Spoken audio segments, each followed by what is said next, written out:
Selamat datang di rumah baru kita, saudara. Buat sebagian dari saudara yang mungkin kemarin belum mengikuti acara HUT kita tanggal 20 dan 21. Welcome to our new home. Boleh sekali lagi kita beri tepuk tangan yang paling meriah? Wow. Kita masih ada di dalam rangkaian perayaan HUT gereja kita di minggu ini, saudara.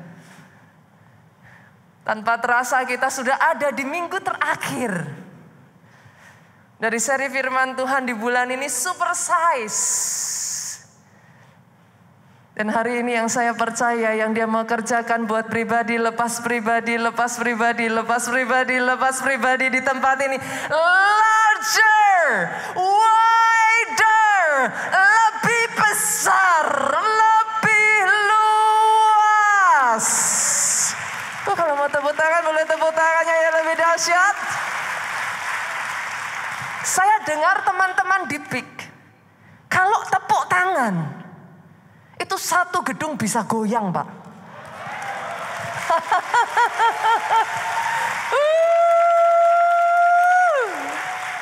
Saya pengen melihat antusiasme orang-orang yang ada di PIK itu seperti apa.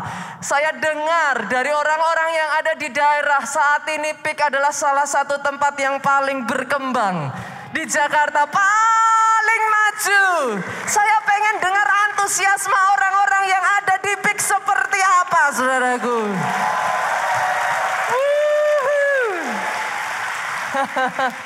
Saya percaya ini yang Tuhan mau kerjakan atas pribadi, lepas pribadi di tempat ini. Larger, wider, lebih besar, lebih luas. Itu sebabnya saya akan bacakan satu ayat ini, saudaraku. Ini adalah ayat rema yang Tuhan berikan atas gereja kita. Sepanjang UC maupun HUT gereja kita. Kita buka terlebih dulu Yesaya 54. Yesaya 54 ayatnya yang kedua sampai ayatnya yang ketiga. Saya bacakan, saudara. Lapangkanlah tempat kemahmu dan bentangkanlah tenda tempat kediamanmu. Jangan menghematnya. Panjangkan tali-tali kemahmu. Pancangkan kokoh-kokoh patok-patokmu. Sebab engkau akan mengembang ke kanan dan ke kiri. Keturunanmu akan memperoleh tempat bangsa-bangsa dan akan mendiami kota-kota sunyi. Terjadi, aminkan dengan suara yang paling keras. Jadi atas hidupmu, saudaraku, untuk Tuhan melakukan enlargement. Tidak bisa, saudara, tanpa dia memperluas kapasitas saudara terlebih dulu. How can it be? Pastor, kapasitas apa yang harus diperluas? Kapasitas karakter kita harus diperluas, Bapak Ibu. Kapasitas imannya harus diperluas. Kapasitas hikmatnya harus diperluas. Kapasitas ketahanannya, Pak. Seberapa kau bisa ditarik, seberapa kau bisa dibawa. Tapi dengar ini baik-baik, saudara. Why, Pastor? Kenapa, Pastor? Saya belajar satu hal ini, saudaraku. Supaya kapasitas berkat yang Tuhan mau berikan atas hidup saudara diperluas.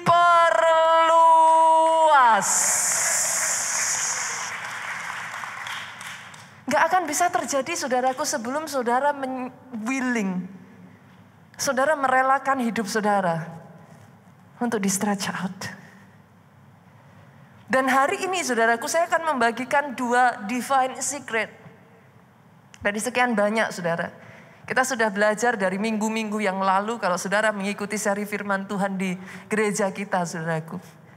Tapi hari ini saya akan membagikan 2 divine secret dari orang-orang di dalam Alkitab, Pak, yang hidupnya diperluas habis-habisan.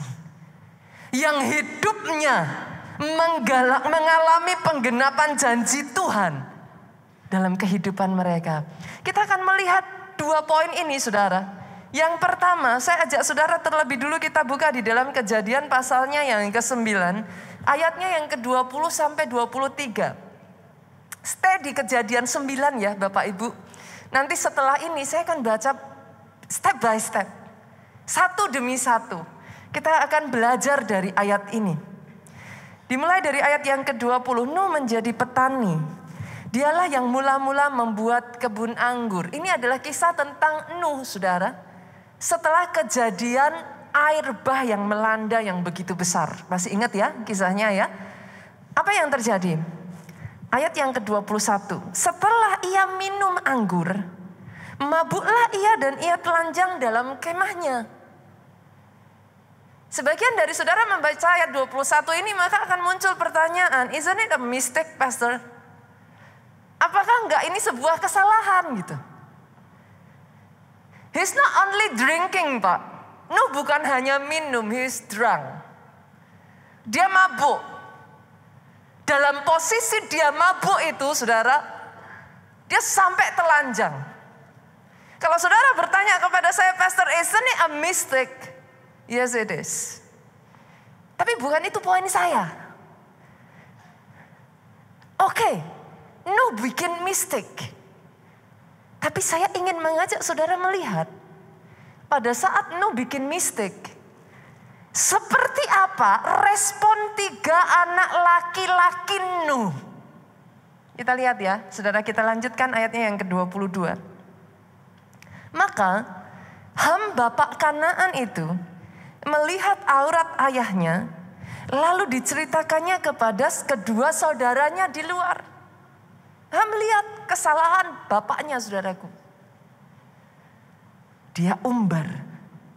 Dia ceritakan. Dia bongkar kesalahan bapaknya, saudara.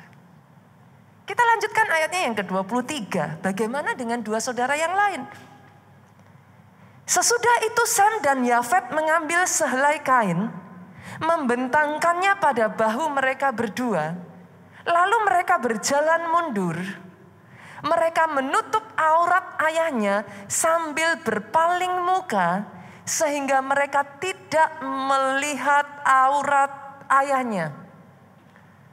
3 anak ngelihat kejadian yang sama, Pak. Melihat kesalahan yang sama, Bu. And choose to act differently. Yang satu, Ham, melihat ayahnya bikin salah, dengan cepat, nggak tunggu-tunggu, dibongkar, diceritakan. Dia ngomong, papa bikin salah. Lihat betapa memalukannya apa yang dilakukan papa. 2 anak yang lain melihat hal yang exactly the same. They cover it. They protect their father. Masalahnya ceritanya nggak berhenti sampai di sini, Bu. Kita lihat ya, saudara. Apa yang terjadi berikutnya? Ayat yang ke-24 sampai ayatnya yang ke-25 saya bacakan. Setelah Nuh sadar dari mabuknya dan mendengar apa yang dilakukan anak bungsunya kepadanya. Jadi Ham ini adalah anak bungsunya, saudara. Berkatalah ia, dengar ini, saudara. Terkutuklah Kanaan, hendaklah ia menjadi hamba yang paling hina bagi saudaranya. Wow.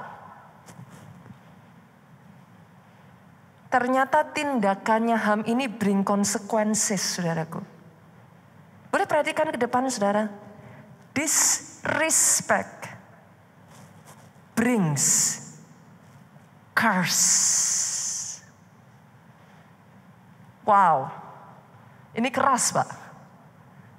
Poin saya yang pertama. Learn to have respect. Disrespect, shrinking, mengecilkan keturunan Ham bahkan sampai keturunannya, saudaraku.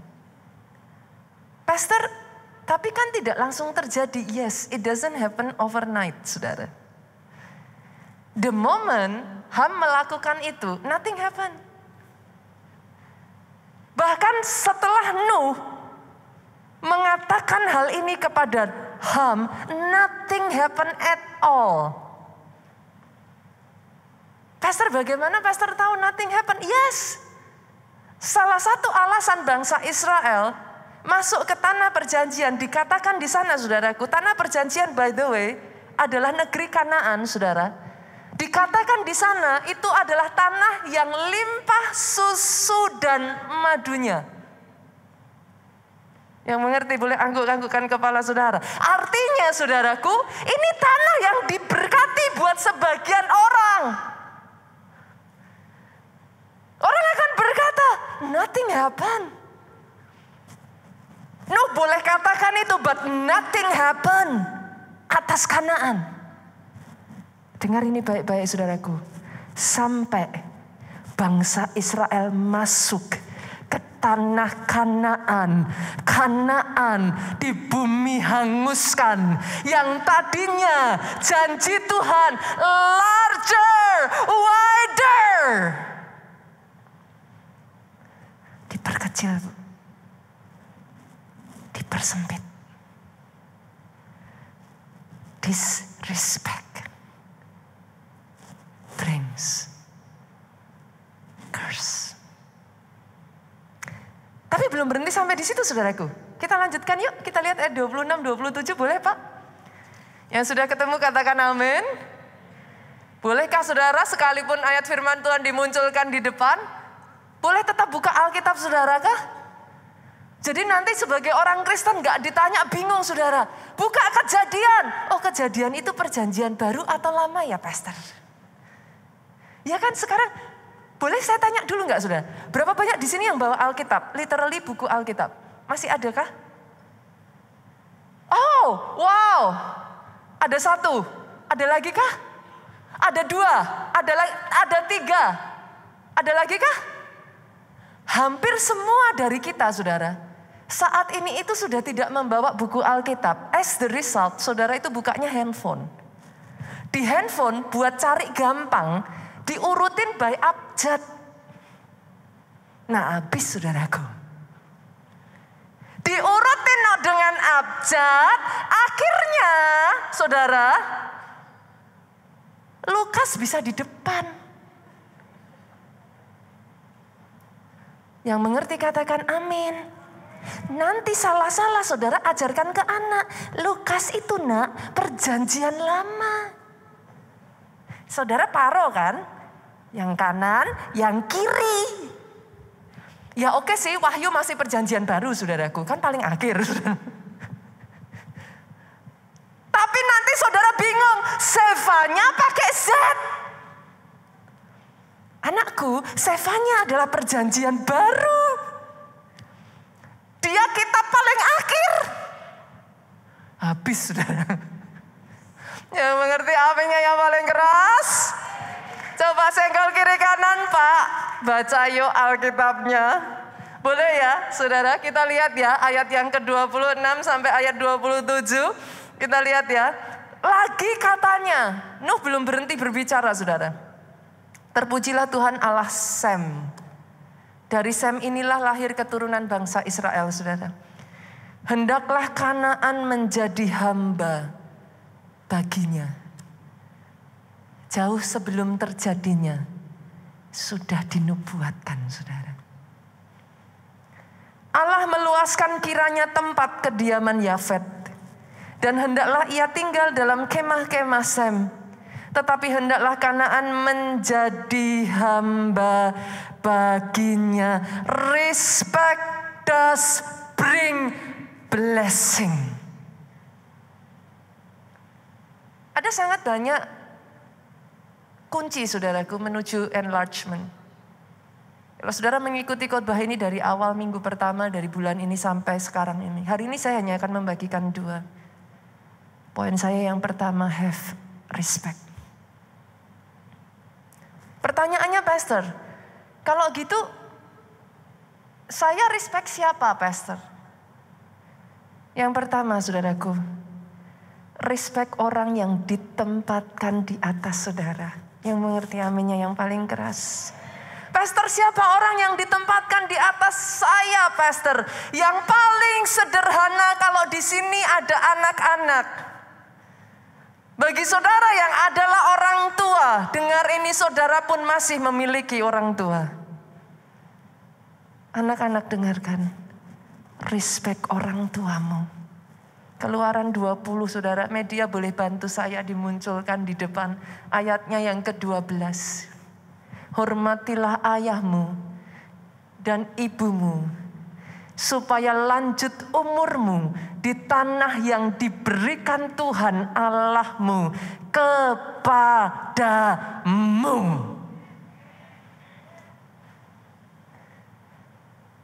Hormati orang tuamu, saudara. Yes, it brings the blessing of enlargement. Ketika saudara tahu menghormati orang tua saudara, saudara boleh nggak setuju? Saudara boleh punya pemikiran yang berbeda, yes Pak. Mungkin saudara berkata, Pastor, tapi orang tua saya ketinggalan zaman. One day saudara juga dikatakan sama anak saudara. Yang mengerti katakan amin. Sekarang kita melihat orang tua kita ketinggalan zaman. Nanti akan tiba waktunya kita yang ketinggalan zaman, saudaraku. Tapi dengar ini.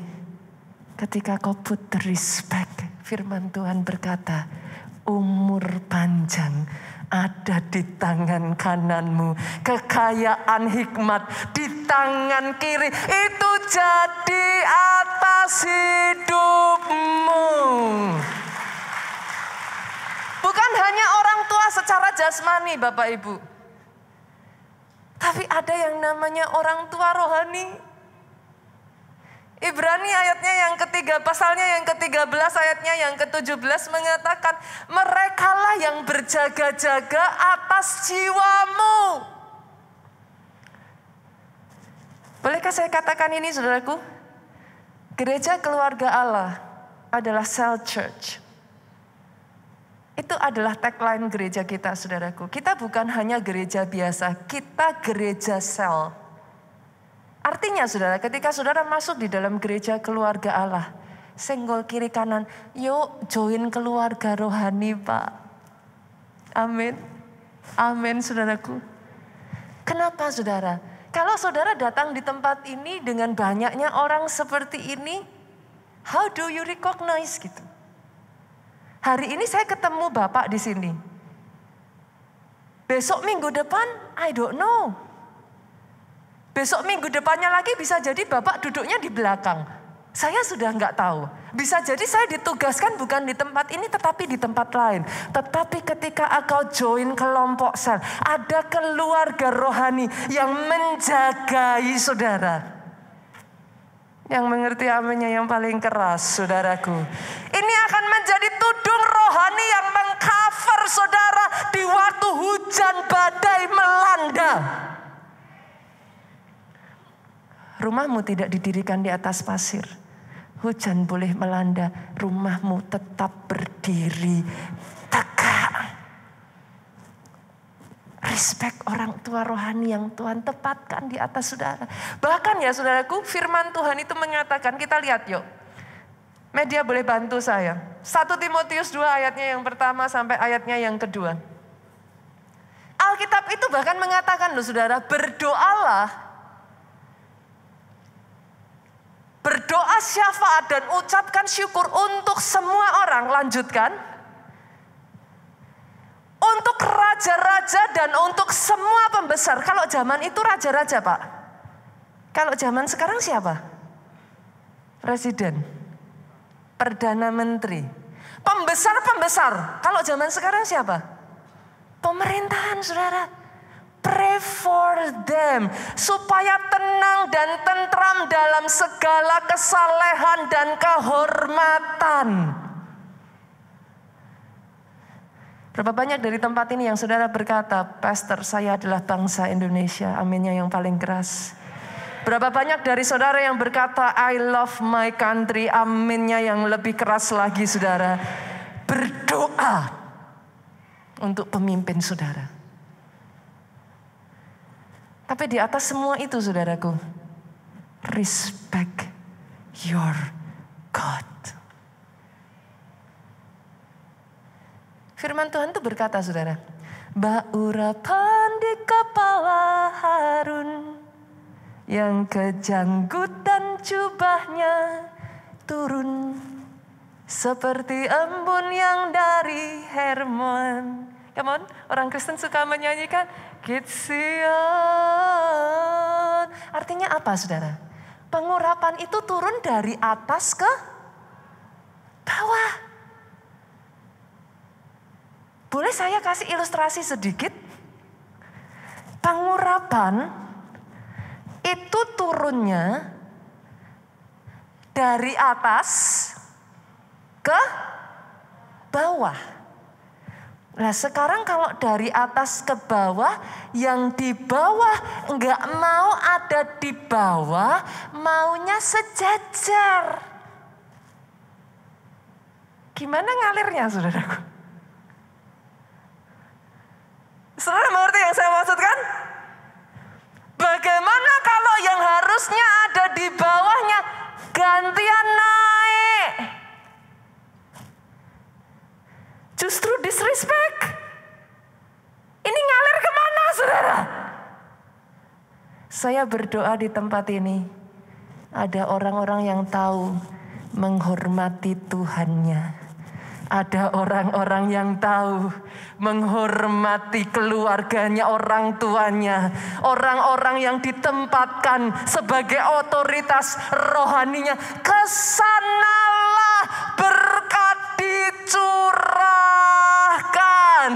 Aminnya yang paling keras. Kalau tepuk tangan yang paling meriah buat Yesus Tuhan kita. Pastor, bagaimana I respect God? Bagaimana saya bisa menghormati Tuhan saya? Kita buka ya saudara. Kita lihat Yosua. Pasalnya yang ke-7. Ayatnya yang ke-19. How do I respect God? Alkitab berkata, berkatalah Yosua kepada Akan, anakku, hormatilah Tuhan Allah Israel dan mengakulah di hadapannya. Katakanlah kepadaku apa yang kau perbuat. Jangan sembunyikan kepadaku. Bagaimana kita menghormati Tuhan, saudara? Singkat cerita, bangsa Israel itu habis menang besar, Pak. Semua orang tahu siapa Yeriko. Yeriko itu kota ya, saudara. Dibangun di atas bukit. Temboknya mengelilingi seluruh kotanya, saudara. Saya pernah mempelajari kisah tentang Yeriko, saudara. Dikatakan di sana, kalau saudara berpikir tentang tembok, maka saudara akan melihat tembok yang ada di depan mungkin ya. Hanya tebalnya sebatas satu batu bata. Ketebalan tembok Yeriko, saya tuh lupa saudaraku. Ketebalan tembok Yeriko itu bisa setebal ini, saudara. Satu mimbar ini. Can you imagine?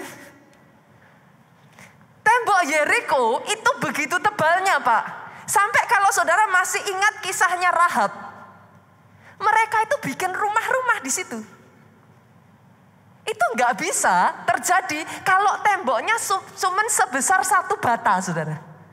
That will never happen. The moment saya mempelajari tentang hal itu, I'm amazed. Mereka benar-benar kota yang disebut sebagai sangat aman, saudara. Bagaimana saudara bisa menghancurkan tembok setebal itu? Mengelilingi seluruh kotanya dan ada di atas bukit. Hitam di atas putih, Pak. Yeriko itu unbeatable. Ketika Israel mengarahkan Yeriko, itu bukan hanya kemenangan besar, Bu. Itu huge. Kalau zaman sekarang, udah viral, saudara. Langsung trending number 1. Saudara kan buka di YouTube, saudara buka di sosmed, itu keluar semua cerita bagaimana kepahlawanan Israel. Because it's unbeatable. Ai itu kecil. Nothing at all compare dengan Yeriko.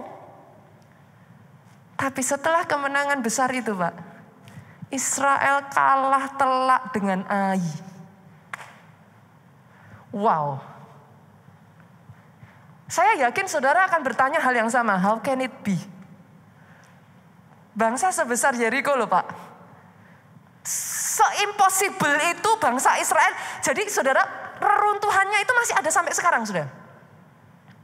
Dan itu kalau saudara berpikir tembok Yeriko runtuh, saudara tuh berpikirnya runtuh seperti apa kan, saudara? Tembok Yeriko itu runtuhnya langsung di satu titik, saudara, itu brak. Setebal ini, saudara. Impossible. Gak ada celah. Ketika itu runtuh, brak, langsung bangsa itu bisa masuk ke kota itu. Never happened before. Kalah sama Ai. Saudara tahu kenapa? Ada satu orang di dalam tim Israel berbuat dosa dan menyembunyikannya. Satu bangsa dipermalukan. Itu sebabnya ayat ini berbicara, anakku hormati Tuhan. Mengakulah di hadapannya, artinya apa, saudaraku? Akan tidak menghormati Tuhan dengan menyembunyikan dosa.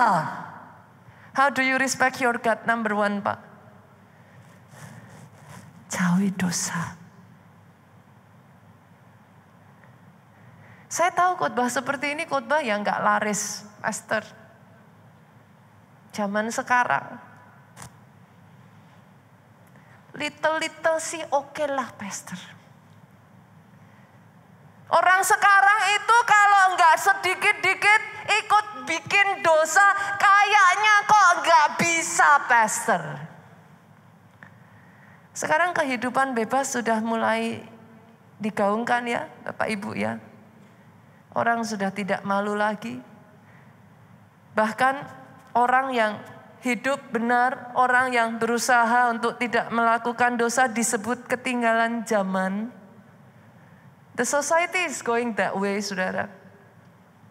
Ketika saya ada di Amerika sekian belas tahun mungkin Yesus yang lalu, saudaraku, gaya hidup seperti ini tuh sudah ada di sana.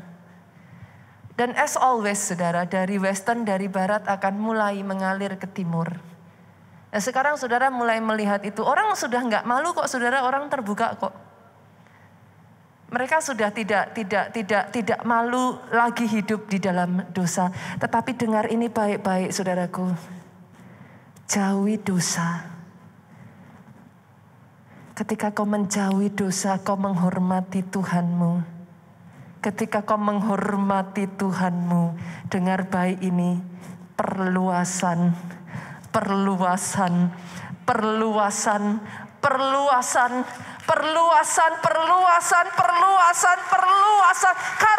dosa hanya akan mengecilkan, men-shrinking, saudaraku, menyempitkan diri saudara. Dosa akan membatasi engkau, saudaraku. Hari ini saya berdoa, saudara, kalau masih ada di antara kita, mungkin bukan masih ada banyak di antara kita yang sempat hidup di dalam dosa. Yuk, kembali kepada Tuhan lagi. Saya percaya hari ini saudara datang di tempat ini, bukan kebetulan aminnya yang paling keras. One way or another, dalam hatimu kau tahu, engkau butuh Tuhan. Saya berdoa kau menemukan Tuhan di tempat ini. Saya berdoa ada hidup yang dipulihkan dari tempat ini. Hidup yang kembali dibangkitkan rasakan dari tempat ini hidup yang kembali dibangun, saudaraku. Yang kedua, Pastor, how do I respect God? Bagaimana saya bisa merespek Tuhan? Karena kalau kita nggak hati-hati, saudaraku, kita terus hidup di dalam dosa, saudara. Saudara masih ingat kisah Eli? Once upon a time, saya bacakan aja ya sebelum saya masuk poin saya yang kedua ya saudara. Karena ini kisah yang sangat, buat saya ini kisah yang sangat mengerikan sekali saudaraku. 1 Samuel 2 ayatnya yang ke-30 saya bacakan saudara. Once upon a time, lihat ini saudaraku. Demikian firman Tuhan Allah Israel. Sesungguhnya aku telah berjanji. Ini Tuhan loh saudara. Tuhan yang janji loh. Keluargamu dan kaummu akan hidup di hadapanku selamanya. Wow. Kalau Tuhan janji kayak gini tuh ngeri loh saudara. Saudara tahu janji yang sama diberikan kepada siapa di dalam Alkitab? Daud. Sampai detik hari ini satu-satunya suku yang dikatakan paling tidak saudaraku, kenyataannya masih dinyatakan ada, itu satu suku, Yehuda. Janji Tuhan digenapi. Atas Daud Tuhan berjanji keturunanmu akan tetap berdiri di hadapanku. Hanya 1 dari 12 suku yang saat ini ada berita mengatakan suku ini ditemukan, suku itu ditemukan dan lain sebagainya. Tetapi saat ini satu suku yang masih tinggal di bangsa Israel itu Yehuda, saudara. It could have been happen. Ini bisa terjadi saudaraku atas kehidupan Eli dan keluarganya. Tapi saudara lihat apa yang terjadi. Tetapi hari ini ngeri saudaraku. Tetapi sekarang demikian firman Tuhan, jauhlah hal itu daripadaku.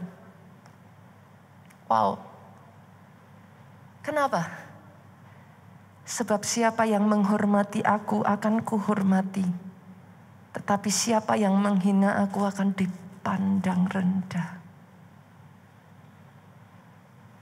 Ngeri ya saudara. Ini severe loh saudara. Saya berdoa, orang-orang Kristen di tempat ini tahu menghargai Tuhannya. Tahu how to respect His God. Karena orang yang menghormati aku, ku hormati. Yang hormat bukan manusia loh saudara. Ka besar hormati. Tapi orang yang memandang, tetapi orang yang tidak menghormati aku dipandang rendah saudara. Akan tiba waktunya, ada orang-orang di tempat ini, saya tuh ngerasakan dengan kuat sekali saudara. Saya tuh gak tahu ya saudara, saya tuh heran. Gereja kita itu berkali-kali saudaraku, mengalami perpindahan ke tempat yang lebih besar. Dan di setiap perpindahan itu tidak semua tempat saudara. Sering kali yang saya alami bahkan ketika kita pindah ke tempat baru, itu harus adjustment-nya itu gak gampang. Tapi di tempat ini saya bisa merasakan ada favor Tuhan yang luar biasa.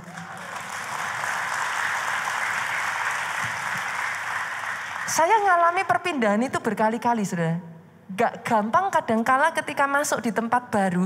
Itu kadangkala itu bahkan kayak untuk ngajak jemaat masuk hadirat Tuhan dan lain sebagainya. Itu kayak harus disesuaikan lagi gitu saudara. Tapi tanggal 8 kemarin kita pertama pakai tempat ini.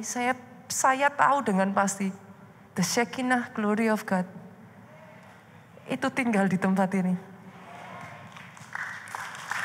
Bahkan sementara saya sampaikan ini, buat saudara yang cukup peka dan terbuka, saudara bisa merasakan itu kayak mengalir kayak beres itu saudaraku. Shekinah glory itu berbicara apa saudara? Tuhan hadir. Respect Him. Karena yang kedua saudara, bagaimana kita menghormati Tuhan? Hormati Dia dengan cara beribadah yang benar di hadapan Tuhan. Kalau saudara menyadari, He is here. Jangan hanya asal ibadah aminnya yang paling keras. Ibadahmu adalah penghormatanmu kepada Tuhanmu. Kita buka ya saudara ayatnya, kita lihat. Poin saya yang terakhir saudara. Bagaimana kita menghormati Tuhan. Dari poin 1 ya saudara, maksud saya. Hormati Tuhan melalui ibadah kita. Maleakhi 3 ayat 13 sampai 14. Maleakhi 3 ayat 13 sampai 14. Bicaramu kurang ajar tentang aku, firman Tuhan. Ini gak enak banget tuh saudara. Ini Tuhan bukan cuman ngomong, Tuhan itu bicaramu kurang ajar tentang aku. Apa yang membuat Tuhan sampai ngomong kayak gini saudara?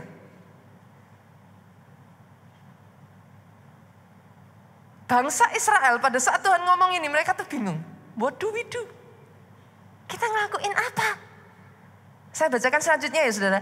Tetapi kamu berkata, apakah yang kami bicarakan di antara kami tentang engkau? Hati-hati saudara. Kadang tanpa kita sadari kita bisa disrespect Tuhan.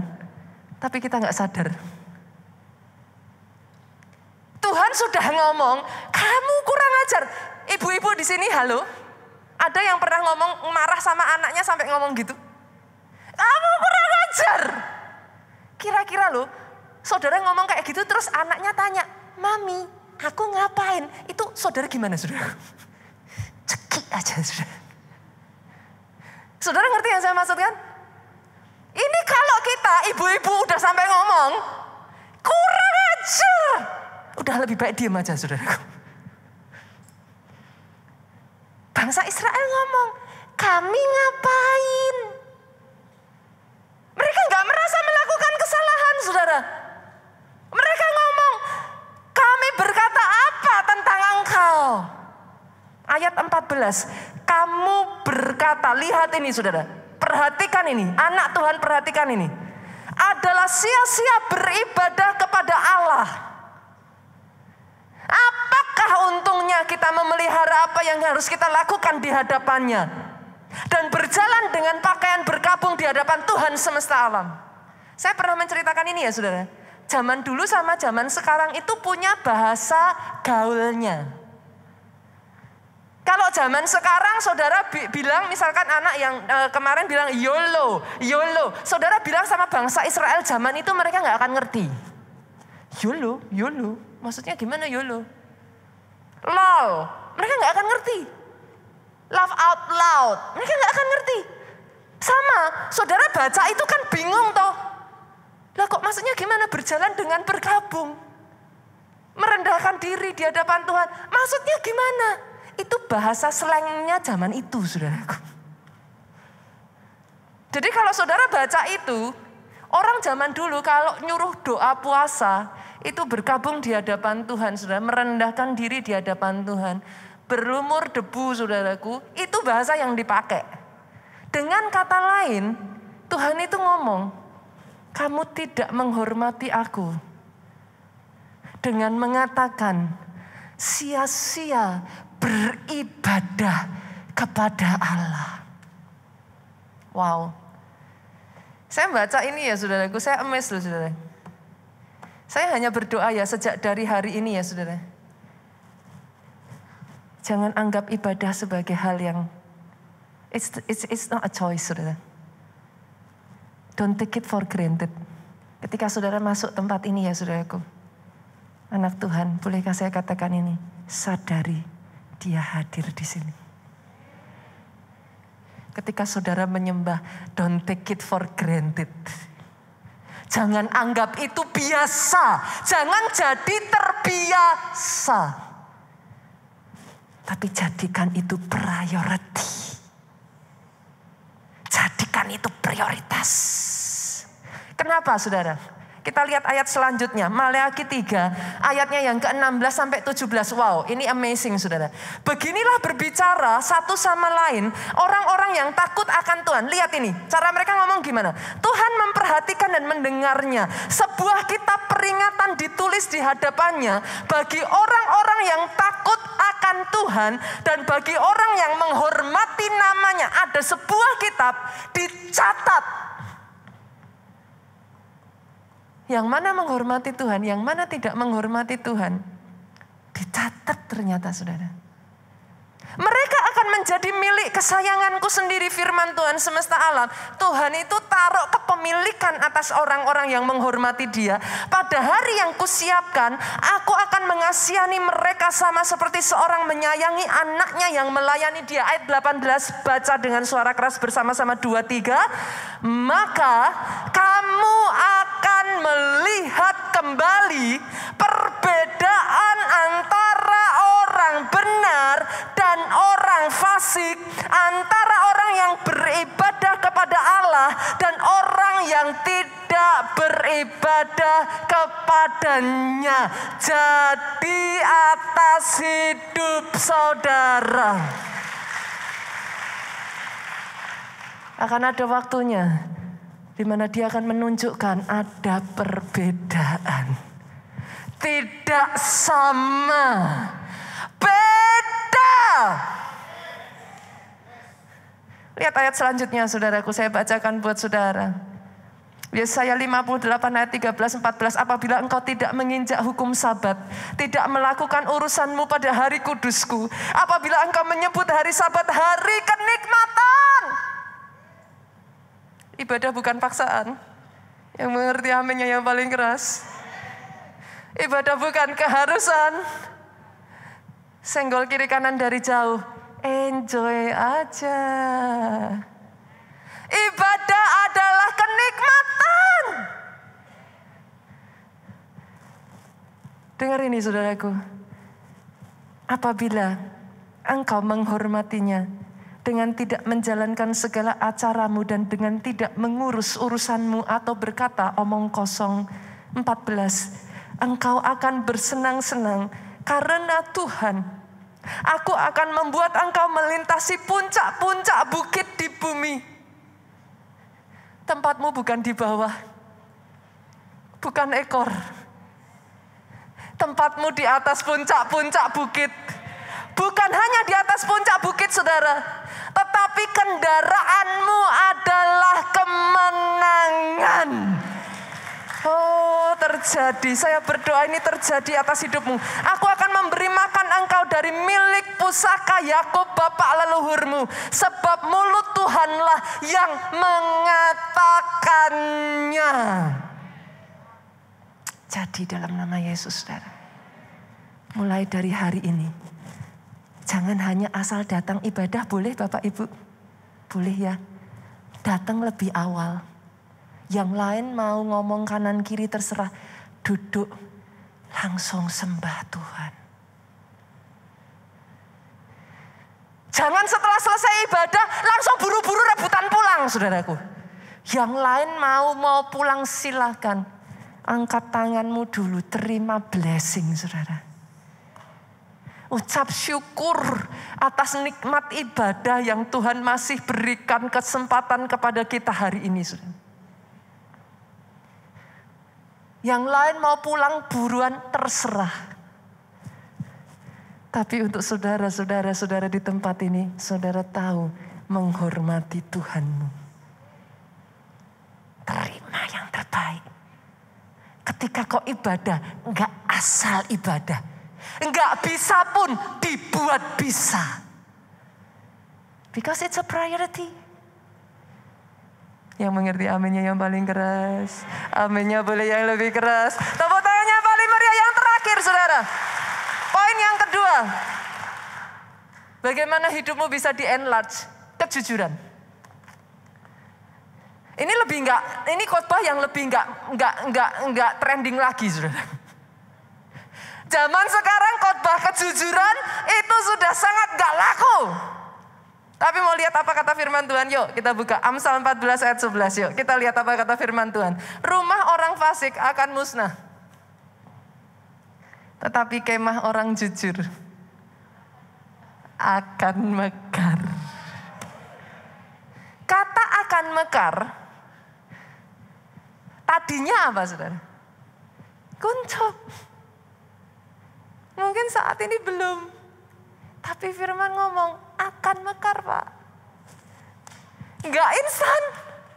Yang saudara lihat saat ini masih kuncup. Tapi firman Tuhan tidak pernah berdusta. Rumah orang jujur akan mekar. Itu sebabnya saudaraku, jangan tertipu oleh filosofi dunia. Pastor, jujur ajur. Sering dengar itu? Gak pernah, orang Jawa ya, ajur itu hancur saudara. Tapi saya berdoa, jujur mujur. Rumah orang jujur akan mekar. Itu yang terjadi atas Ayub saudara. Kenapa hidup Ayub diberkati Tuhan at the first place? Boleh media munculkan dengan cepat Ayub 1 ayat 1? Kita lihat ya, Ayub 1 ayat 1, boleh munculkan? Oke, tidak ada seorang laki-laki di tanah ini, maaf saudara, ada seorang laki-laki di tanah ini bernama Ayub, orang itu saleh dan jujur. Ayat 8, lanjut, Ayub 1 ayat 8. Silakan. Waduh, ini kecil sekali saudara, saya harus lihat ke belakang.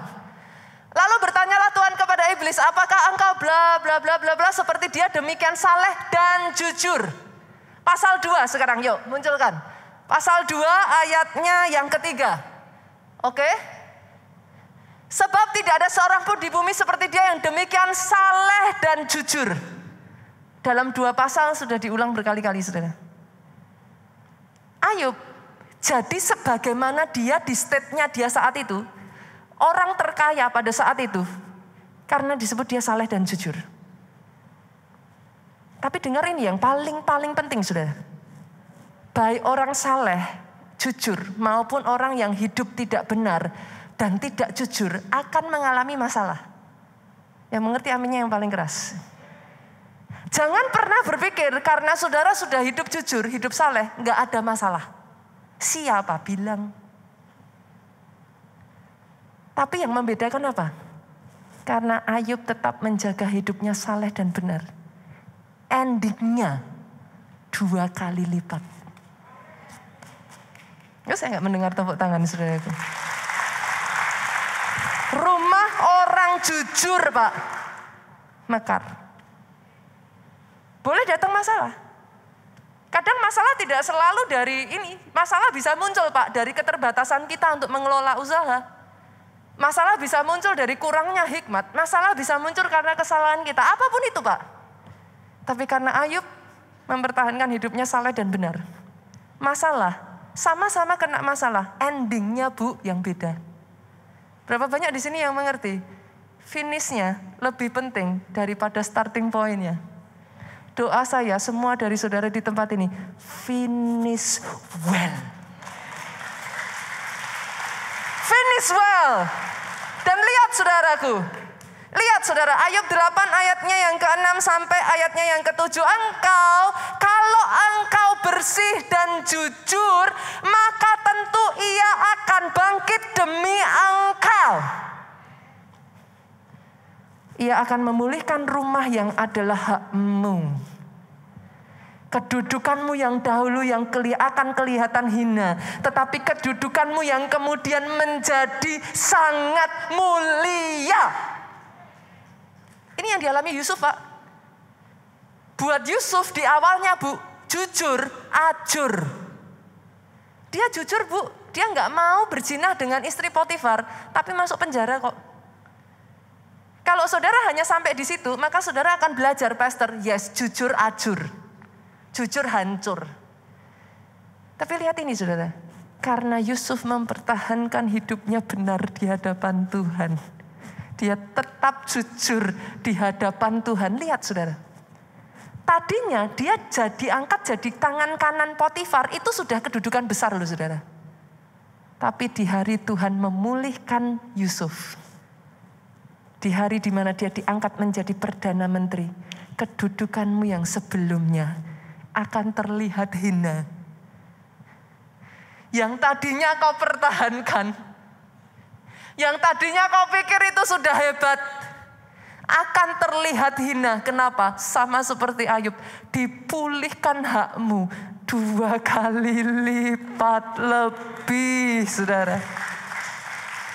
Saya berdoa itu jadi. Pemain musik boleh maju ke depan, tepuk tangannya sekali lagi yang paling meriah buat Yesus. Tuhan, kita akan tutup dengan satu ayat ini, saudara. Kejadian 32. Ayatnya yang ke-9 sampai 10. Kemudian berkatalah Yakub, ya Allah nenekku Abraham dan Allah ayahku Ishak, ya Tuhan yang telah berfirman kepadaku, pulanglah ke negerimu, serta kepada sanak saudaramu akan berbuat baik kepadamu. Sekali-kali ayat 10 ini saya berdoa, saudara, aku tidak layak menerima segala kasih dan kesetiaan yang engkau tunjukkan kepada hambamu ini, sebab aku membawa hanya tongkatku ini. Waktu aku menyeberangi sungai Yordan, Yakub, orang yang hidupnya tipu-tipu, Pak. Harus diusir dari keluarganya karena tipu-tipu. Dia lari dengan hanya membawa sebuah tongkat. Sampai dia belajar mengubah hidupnya dan berpegang pada kejujuran, saudara. Tapi dengar apa yang terjadi. Sekarang telah menjadi 2 pasukan. Jujur enggak ajur, Bu?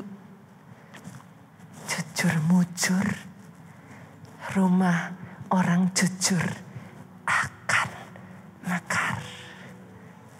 Bangkit berdiri jemaat Tuhan. Pertolonganku datang darimu, harapanku hanya padamu. Yes.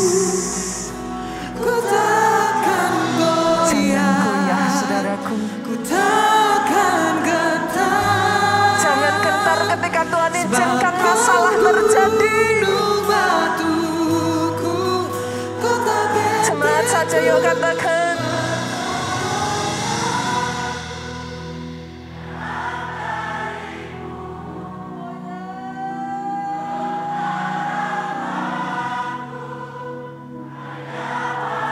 Aku tidak akan goyah, Tuhan. Aku tidak akan gentar. Sebab apa, saudaraku?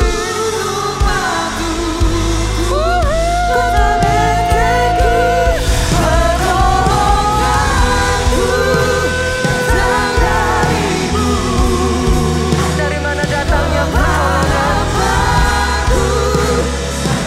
Pertolonganku datang dari Allah yang Maha Tinggi.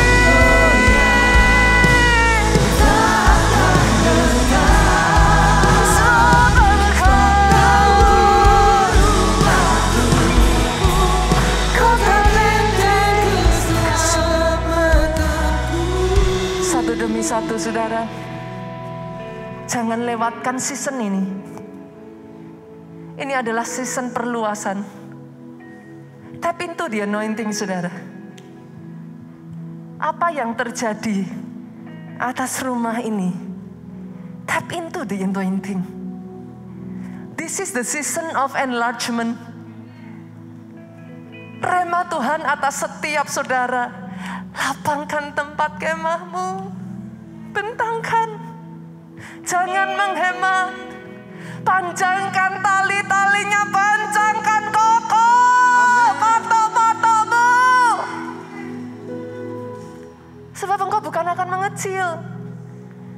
Engkau bukan akan menyempit. Engkau akan mengembang ke kanan, ke kiri. Keturunanmu, saudaraku. Ham sama seperti Sem, mereka itu yang tadinya hanya nama satu orang, saudara, menjadi Kanaan, nama sebuah tempat bangsa, saudara. Akan ada orang-orang di tempat ini yang dari satu orang Tuhan akan jadikan sebuah bangsa. Oh, itu literally, saudara. Literally, engkau akan mendiami kota-kota sunyi. Akan ada orang-orang, ini yang dikerjakan di gereja kita di banyak tempat saat ini, saudaraku. Dalam bahasa Inggrisnya, tempat-tempat yang tadinya sudah desolate, tempat yang tidak ada penunggunya, maksudnya orang yang tinggal, saudara. Karena keberadaan saudara, tempat itu jadi rame. Itu bahasa aslinya. Kalau ada di tempat ini orang yang bisa menangkap apa yang jadi rema ini, saya berdoa, perluasan terjadi atas hidupmu. Engkau yang mau berseru kepada Tuhan, saudaraku. Engkau yang bisa berbahasa roh, angkat suaramu.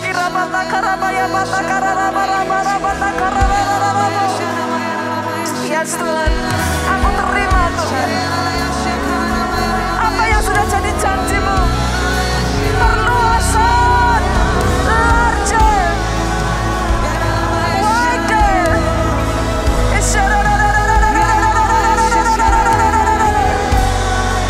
Bantu kami Tuhan, hidup benar di hadapan-Mu.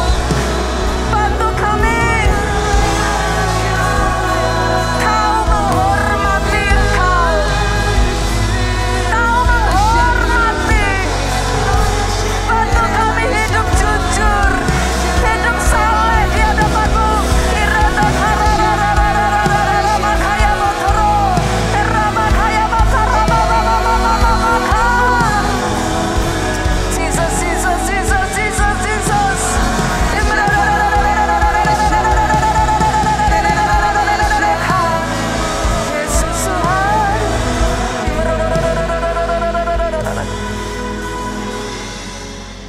Sejak dari hari ini ya saudaraku, terus tertanam, terus berakar. Sama seperti apa yang dijanjikan Tuhan, Engkau berbuah lebat, larger, wider, tidak mengecil. Komselmu berbuah lebat, bisnismu berbuah lebat.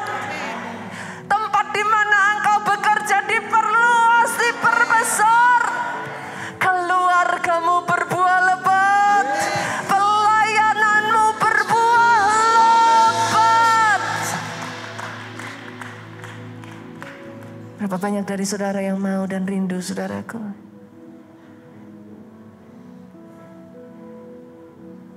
Angkat kedua tanganmu.